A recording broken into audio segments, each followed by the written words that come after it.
Good day, students. I'm Dr. Williams, and today we're going to look at anti-tuberculosis drugs. So tuberculosis, the clock is ticking. On March 24th of 2021, that was the theme for World Tuberculosis Day, which is commemorated every year on March 24th since 1882, when Robert Koch made his discovery or announcement that he discovered the type of bacteria, or the name of the bacteria, not just the name, that causes TB, which is Mycobacterium tuberculosis. And how is TB transmitted? It is transmitted through the air from person to person via droplets from the lungs, and it is transmitted through coughing. There is a first line and a second line treatment for TB patients, and we will explore all of these treatments in the next hour. So the disease we know is spread through cough. It affects the lungs, and it can affect other sites too. So it is the major killer, causing 1.4 million deaths worldwide every year, making it second only to coronavirus as the biggest cause of infectious disease deaths in 2020. According to the World Health Organization, Trinidad and Tobago is a high-income South Caribbean country, and we have a low tuberculosis burden. We are considered a low TB burden country based on the incident rate of 21 persons per 100,000. So we have less than 21 persons per 100,000. And this was confirmed last year in 2020 in a paper published in 2020 by Chato et al. When they used the National Tuberculosis Program of Trinidad and Tobago by screening our patients, or investigating the number of patients screened using the TST test to determine positive or negative testing in patients here in Trinidad. Other things that we need to remember using this diagram are some of the symptoms of TB. So some of the symptoms that you look for, example, in our case study, we have no fever, but fever is a sign and symptom, night sweats, cough, loss of appetite, fatigue, and weight loss. 3 of the 6 reported here are present in our case study. TB affects children, the elderly, and people with comorbidities, as well as people who smoke and drink alcohol excessively. People who are high risk include HIV patients and who have a genetic disorder compromising their immunity. TB exists in 2 forms: the active disease and the latent infection. Latent TB is a dormant state of the bacteria. It exhibits an immune response to mycobacterial antigen, but it has no symptoms related to disease. In latent TB, the bacteria are in your body and they're just waiting to become active. So if we look at our diagram here, we have the infection eliminated with innate immune response or with acquired immune response. We have latent TB and subclinical TB disease, as well as active TB. We are more concerned with the 2 broad categories, latent and active TB. So we're going to look at the features of them. So in latent TB, as I said, the bacteria is present and be waiting to become activated. You will not have any symptoms presented. Your treatment will therefore be preventative, and you are not infectious with latent TB. You usually have a negative sputum smear and negative culture, but you may have a false positive tuberculin skin test, and you'll have a positive interferon gamma release assay. And these are used to distinguish the presence of TB and to distinguish between latent and active forms, compared to the active TB, which causes symptoms and is contagious. It's important to note that if the person has been under treatment for at least 2 weeks in the active state, they may not be as contagious. They are not too contagious after 2 weeks. So they'd have a positive sputum smear, a positive culture, and usually positive interferon gamma release assay and a positive tuberculin skin test. So part of the treatment of tuberculosis includes vaccination, and there are several vaccines under investigations presently reported by the World Health Organization, and they are under their clinical trials, either phase 1, 2, or 3 presently. Under phase 2B, we have the BCG vaccine called the Bacillus camelide-guerin vaccine, which is presently used under some vaccination programs for TB. And this vaccine itself, when patients do a TST test, they may have a false positive test as a result. That's one of the things to look out for. So as we go on to the treatment and the management of tuberculosis, the World Health Organization has provided evidence-based guidelines for the management of latent TB infections in high-risk individual countries. The guidelines strongly recommend systematic testing and treatment of tuberculosis infections, especially in people with HIV, adults and children who are in contact with other cases of pulmonary TB, patients initiating anti-tumor necrosis factor treatment, and patients receiving dialysis, as well as patients preparing for organ or hematological transplant, and patients with silicosis. So also in prisoners, healthcare workers, immigrants from high TB burden countries, such as our case study, the homeless persons and illicit drug users.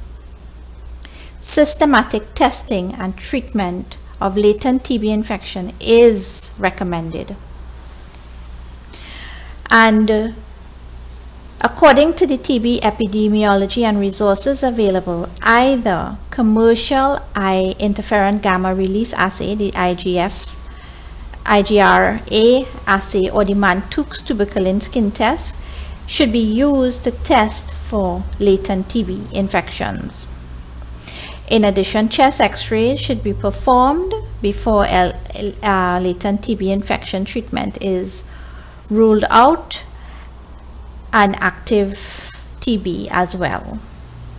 So in our diagram here, we have showing a pragmatic algorithm for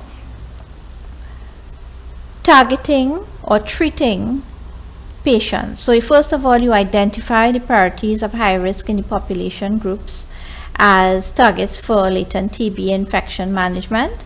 You assess the risk for the different population groups based on the prevalence of the infection and risk of progression. And then you select the test for the individuals. And after that, you initiate treatment, which we will discuss in a little while with the different types of treatment. So you define the standard treatment options and include the national policy for treatment. And then you complete the treatment. You have to monitor for adverse effects because these drugs come with adverse effects. And finally, you establish follow-up procedures to monitor these patients. And those are the basic guidelines. And I have the reference here for you to continue reading. So the first line treatment for tuberculosis includes isoniazid, rifampin, pyrazinamide, and ethambutol. So we're going to discuss these drugs.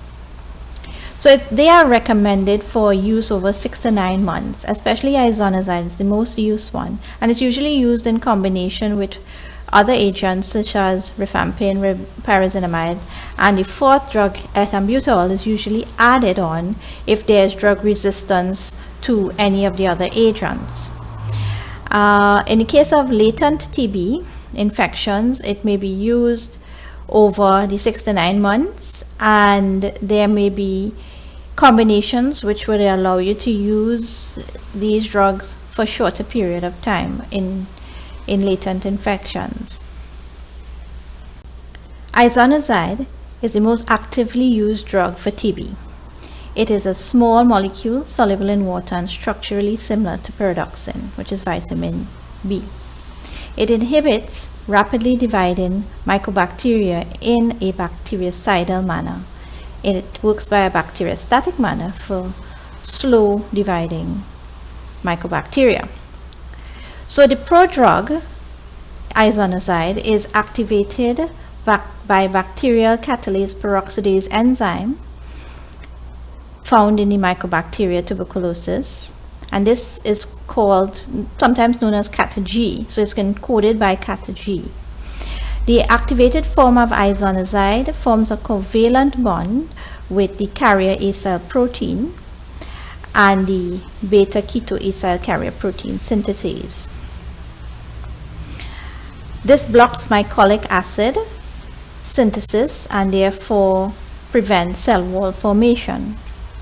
Under high levels, or resistance, occurs in two levels. Under high level resistance, this is due to mutation or deletion of the CAT-G gene, as I mentioned before, that codes for the catalase peroxidase. But low resistance isoniazide accounts for deletion in other genes, such as the INHA gene, that encodes for target enzymes that create the acyl carrier protein.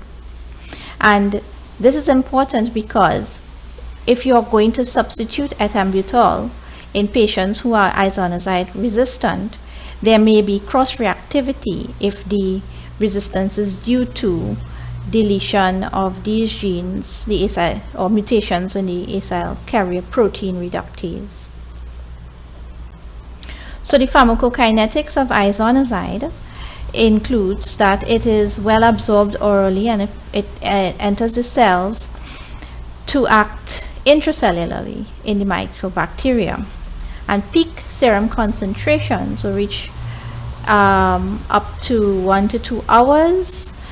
It is readily distributed in the body, all body fluid, tissue, with approximately 20% concentration reaching in the central nervous system and the cerebrospinal fluid. So INH or isoniazide is metabolized primarily by genetically polymorphic N-acetyl transferase 2 enzyme. As a result, there are genetic implications for its metabolism, and it includes the likelihood of the patient having the ability to acetylate the drug fast or slow. So patients may be fast or slow acetylators, as you see in the diagram there. Therefore, the half-life of isoniazide would vary. So for a fast acetylator, it has been calculated to occur within 60 to 90 minutes compared to a slow acetylator, where the drug would be metabolized over a 3 to 4 hour period. Isoniazide also inhibits cytochrome P450 system. Therefore, because it's an inhibitor of CYP450, it will inhibit drugs that are metabolized by that enzyme. Some drugs include phenytoin, carbamazepine, benzodiazepines, which we'll study in another block, these agents. So we need to remember that use of isoniazide in these patients may increase the serum concentrations of the drug and increase side effects of those drugs with use of isoniazide. However, if you combine isoniazide with the other agent, rifampin, which is a cytochrome P450 inducer, this may neutralize the effect, and the drug concentrations of those other drugs may normalize or decrease. So that is an important point to note. So there are some adverse effects associated with the use of isoniazide. But before we move on to them, let's take a look at the cartoon on the side here. Its route of administration is through oral administration or intramuscular administration. You need to supplement with vitamin B6 because it has a similar structure to it. And isoniazide warning, watch for epigastric distress, jaundice and peripheral neuritis, complete the therapy or else resistance may occur, and have liver function tests done. Why? Because some of the adverse effects include decreased vitamin B6 levels to give rise to peripheral neuritis, as in the cartoon, and some of the immunologic effects include skin rashes, fever, drug-induced SLE, and direct hepatitis, toxicity to the liver. Rifampin is a synthetic derivative of rifamycin, which is an antibiotic produced by Streptomyces mediterraneae. It is active against gram-positive and gram-negative cocci, some enteric bacteria and mycobacteria, especially Mycobacteria tuberculosis, and Chlamydia. Rifampin binds to the beta subunit of bacterial DNA-dependent RNA polymerase, and it causes RNA synthesis inhibition. It is bactericidal to MTB. Resistance may result from several point mutations. And also it's important to note that rifampin doesn't bind to human polymerase, therefore it wouldn't inhibit RNA synthesis in humans. At higher doses, it is bacteriostatic in nature. Its pharmacokinetics is that it's readily absorbed through oral administration, and it's excreted mainly through the liver into the bile. It undergoes enteric hepatic circulation. Dosing of rifampin usually results in serum levels within 5 to 7 micromoles per liter, and it's distributed throughout body fluids, all of body fluids, including the cerebrospinal fluid, CSF. And the CSF, it enters the CSF only in the presence of inflamed meningeal cells. So, of importance too, rifampin is highly protein bound. Rifampin is a strong inducer of cytochrome P450, especially the isoforms 1A2, 2C9, 2C19, and 3A4. And because it's an inducer, it increases the elimination of many drugs that are metabolized through these isoforms of cytochrome P450. And some of the examples of drugs that are metabolized by cytochrome P450 that are affected include methadone, some anticoagulants, cyclosporin, some anticonvulsants, some protease inhibitors, non-nucleoside reverse transcriptase inhibitors, and some contraceptives. And this is important to us because the protease inhibitors and then the NNRTIs are used as antiretroviral agents used. So if we have a patient with TB and on those agents, we need to monitor the drug levels because they may lower serum concentrations and lose drug effect of those agents in the presence of rifampin.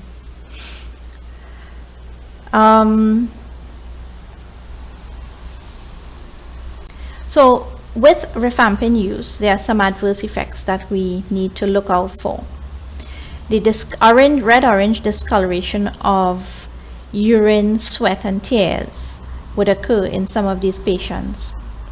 It also would stain soft contact lenses of patients wearing contact lenses, and occasional rashes, thrombocytopenia, nephritis might occur, cholestatic jaundice, and very rarely hepatitis may be an adverse effect observed, as well as skin irritations or sensitivity to the sun might be observed in patients.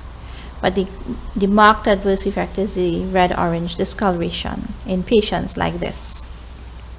So ethambutol is a synthetic water-soluble, heat-soluble dextroisomer, as you see in the structure there.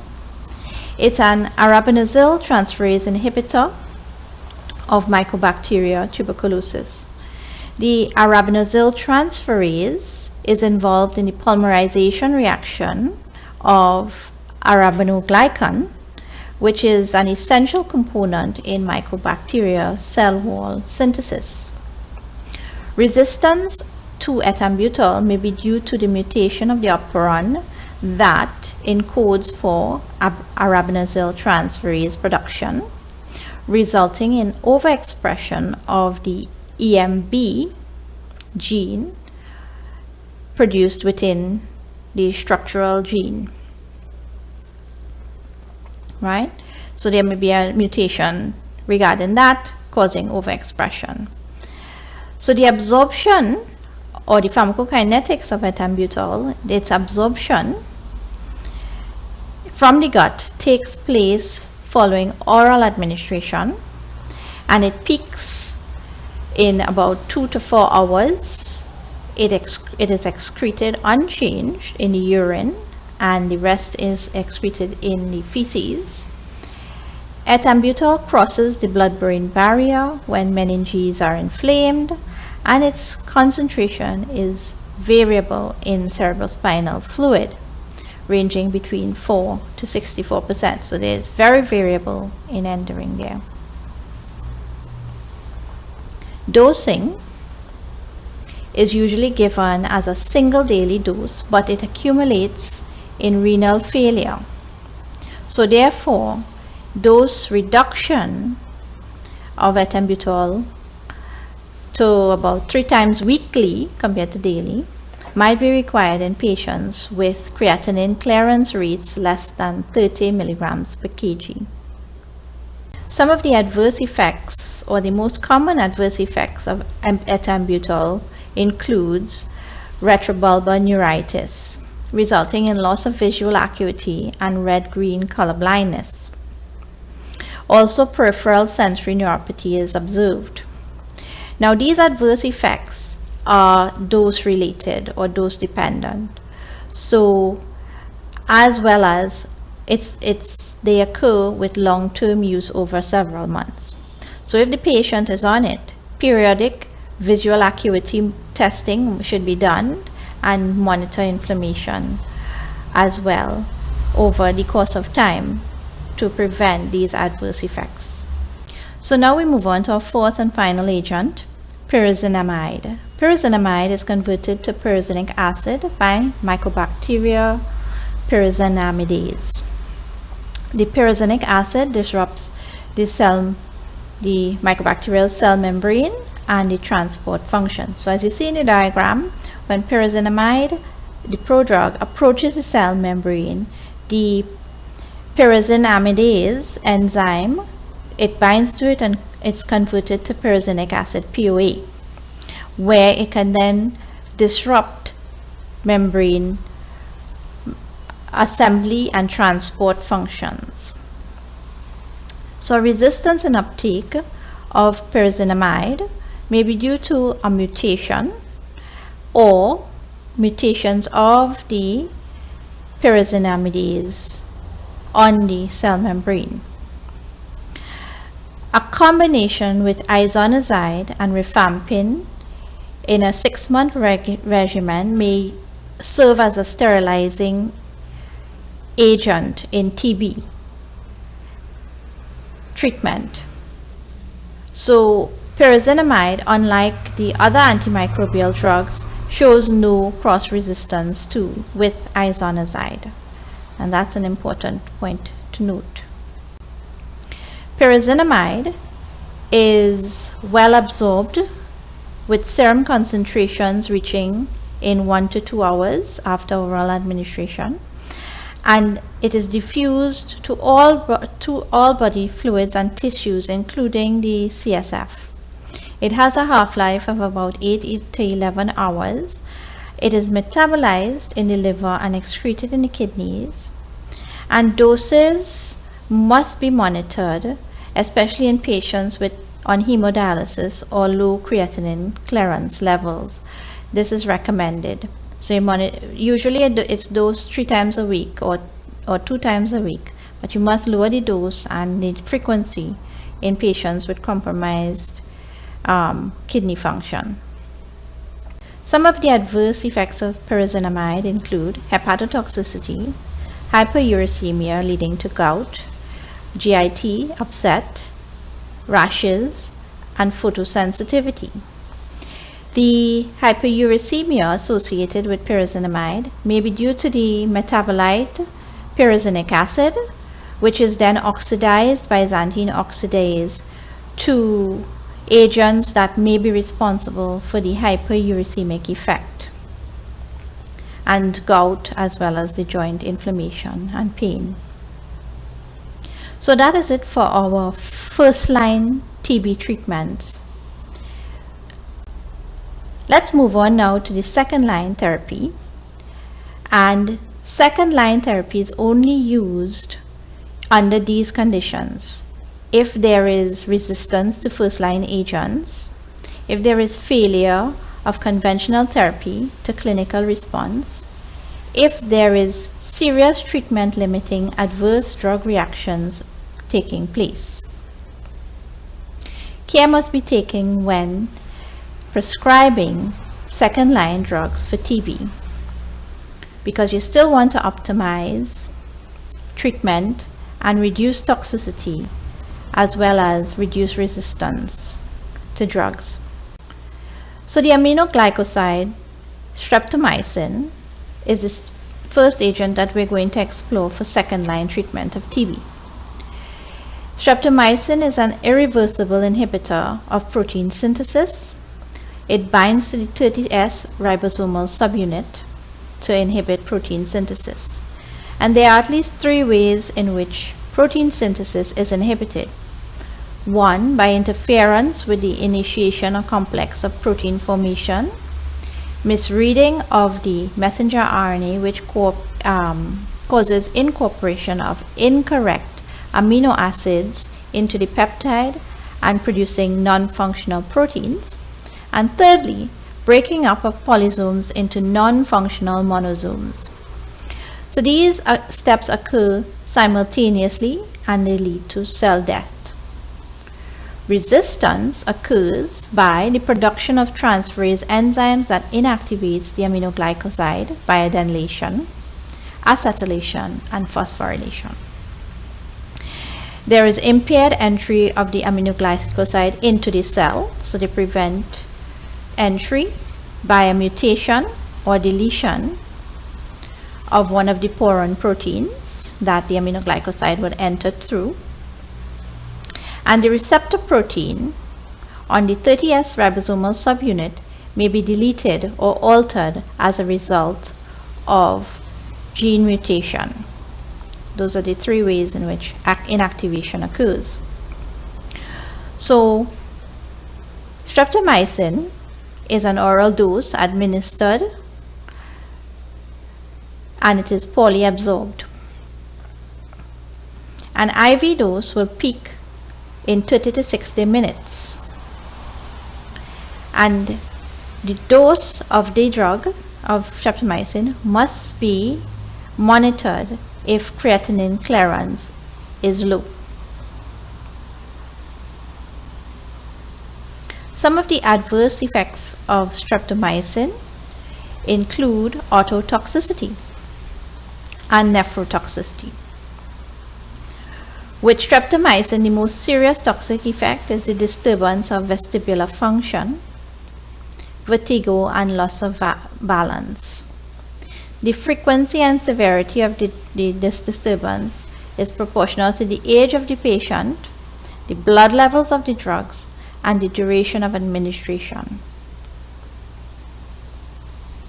And vestibular disturbance may usually occur when there is high dosing.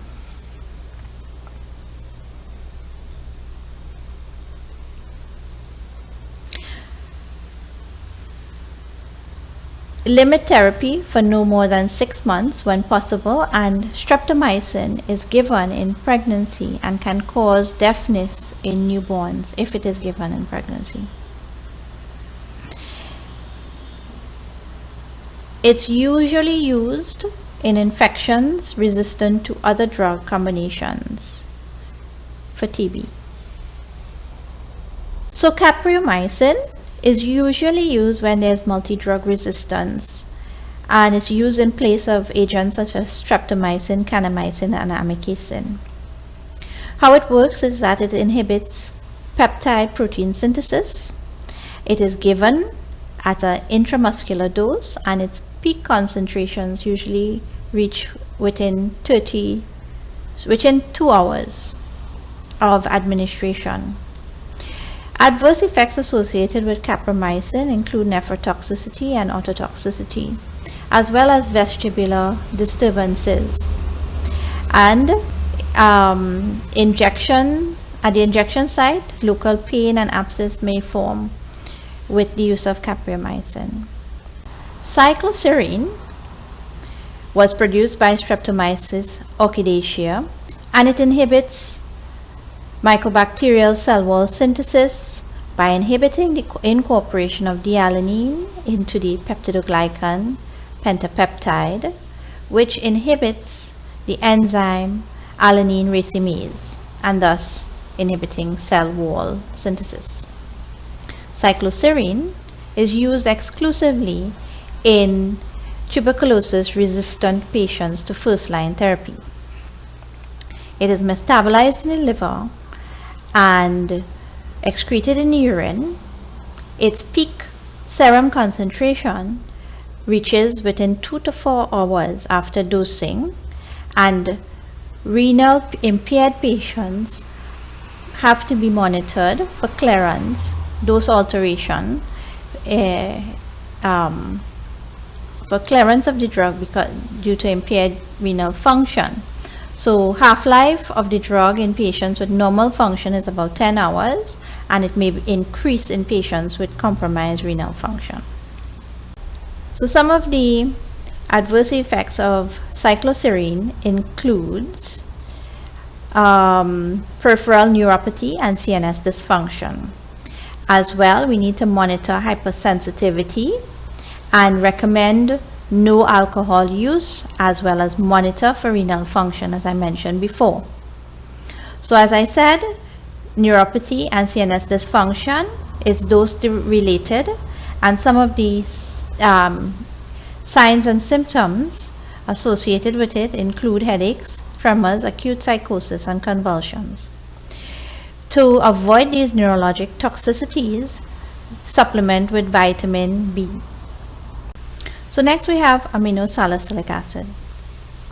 And there are two mechanisms of actions responsible for aminosalicylic acid's bacteriostatic activity against Mycobacterium tuberculosis.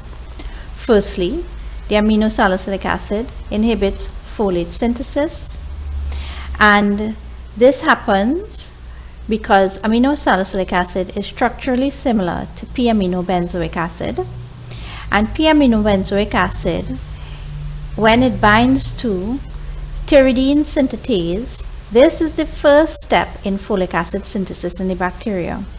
So substituting p-aminobenzoic acid with aminosalicylic acid would inhibit the formation of the production or synthesis of folic acid in the bacteria.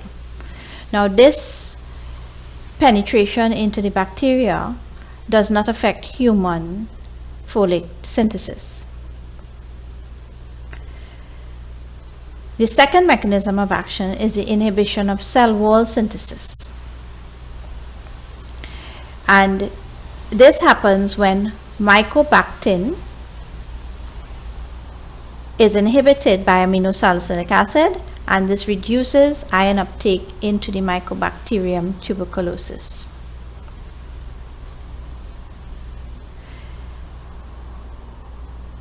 Aminosalicylic acid is absorbed through oral distribution, and it has a half-life of around 6 hours. It is widely distributed through all body fluids, including the cerebrospinal fluid, and it is up to 50 to 60% protein bound compared to the other agents. It is eliminated in the urine. 80% is excreted in urine, with at least 50% being acetylated. And it has a half-life of about 26.4 minutes. Some of the adverse effects of aminosalicylic acid include nausea, vomiting, diarrhea, abdominal pain. Hypersensitivities are associated with it. So now we move on to the fluoroquinolones. In addition to their activity against gram-negative, gram-positive bacteria, ciprofloxacin, levofloxacin, gatifloxacin, and moxifloxacin inhibit the strain of Mycobacteria tuberculosis at very low concentrations. They are also active against atypical mycobacteria. So some of these fluoroquinolones are able to protect against leprosy or treat leprosy. Moxifloxacin is the most active agent against Mycobacteria tuberculosis. Levofloxacin seems to be slightly more active compared to ciprofloxacin, while ciprofloxacin is slightly more active against the atypical mycobacteria. These fluoroquinolones are important add-ons to first-line therapy, especially where there is bacterial resistance. They are rapidly absorbed orally, but food delays their absorption, and they have high tissue penetration into the lungs, the sputum, muscles, and prostate, but it is low in CSF. The mechanism of action of fluoroquinolones is that it inhibits DNA synthesis by two ways: topoisomerase II, or DNA gyrase, and inhibition of topoisomerase IV. DNA gyrase prevents the relaxation of the supercoiled DNA, and this is required for normal transcription and replication. Topoisomerase IV interferes with the separation of replicated chromosomal DNA into the daughter cells during cell division. And you might have covered this when you did your antibiotics and the class of fluoroquinolones. We now move on to linezolid. It is a synthetic antibiotic belonging to a new class of antimicrobials called the oxalolidinones. It is bacteriostatic. It inhibits the initiation process of protein synthesis at the 50S ribosomal subunit. And this is a new mechanism of action for this class of drugs. It's also used in combination therapy to treat multi-drug resistant strains of Mycobacteria tuberculosis and resistance to first-line and second-line agents as well. The major adverse effects of linezolid is bone marrow suppression and irreversible peripheral and optic neuropathy. So finally, we have bedaquiline. Bedaquiline is a diaryl quinoline. Its novel mechanism of action allows it to inhibit adenosine 5-triphosphate synthase in Mycobacteria tuberculosis. This gives it its bactericidal and sterilizing activity in Mycobacteria. Cross-resistance to drugs in other classes, for example in treatments of leprosy, clofazimine is observed with bedaquiline. It is well absorbed, and absorption of the drug is increased with fatty foods. It is a highly protein-bound agent, and it is metabolized by cytochrome P450, the 3A4 isoform. Therefore, inducers and inhibitors of this isoform would interfere with the metabolism of bedaquiline. Bedaquiline is excreted in the feces, and the major adverse effects associated with the use of this drug include nausea, arthralgia, and headaches. Hepatotoxicity and cardiac toxicity are also adverse effects observed with this drug. And this brings us to the end of our discussion with the different drugs used in the treatment of Mycobacteria tuberculosis. Now that we've covered all the anti-tuberculosis agents, there is need to understand any updates in treatment regimen of these drugs against TB. In 2020, the CDC reported new guidelines on the treatment of latent tuberculosis infections. as well as the American Thoracic Society in 2019 reviewed the treatment for drug-resistant tuberculosis. And both of these studies focused on the types of treatment combinations as well as the length of time for treatment and the adverse effects with use of these treatments. For example, with latent TB, the CDC has reported there may be benefits in the use of shorter treatment times, such as compared to the former regimen, 6 to 9 month period. They are now proposing that hepatotoxicity may be protected, the patient may be protected against hepatotoxicity as an adverse effect with a 4-month regimen of isoniazid in combination with other agents. Finally, this diagram here shows the site of action of some of the anti-tuberculosis drugs that we just explored. So together with updated treatment regimes and understanding the class of drugs, their mechanism of action and their major side effects, we would be able to optimize treatment to TB patients either in the latent stage or the active stage. And this brings us to the end of this session.